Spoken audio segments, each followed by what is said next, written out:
तर मुसळधार पावसानं कर्नाटकला सुद्धा झोडपून काढलेलं आहे। बंगळुरूमध्ये पावसाची धुवाधार बॅटिंग पाहायला मिळालेली आहे।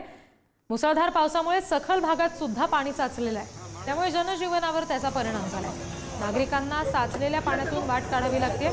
इमारतींमध्ये अडकलेल्या नागरिकांचं रेस्क्यू ऑपरेशन सध्या सुरू आहे।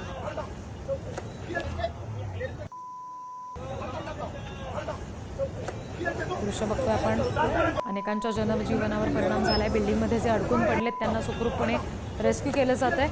अनेक वाहनं आहेत जी या पाण्यामध्ये साचलेल्या पाण्यामध्ये अडकून पडली आहेत। झाडं अनेक ठिकाणी उन्मळून पडलेली आहेत। मुसळधार पाऊस झालाय आणि त्याच्यामुळे रस्त्यांना अक्षरशः नदी नाल्यांचं स्वरूप आलंय। बंगळुरूमध्ये विशेषतः पावसाची धुवाधार बॅटिंग पाहायला मिळाली। ही दृश्य बंगळुरूमधली बघतोय आपण। जे कोणी नागरिक इमारतीत अडकलेले होते, यात साचलेल्या पाण्यातून बोटीच्या साहाय्यानं रेस्क्यू टीमनं त्यांना सुखरूपपणे दुसऱ्या जागी हलवलेलं आहे।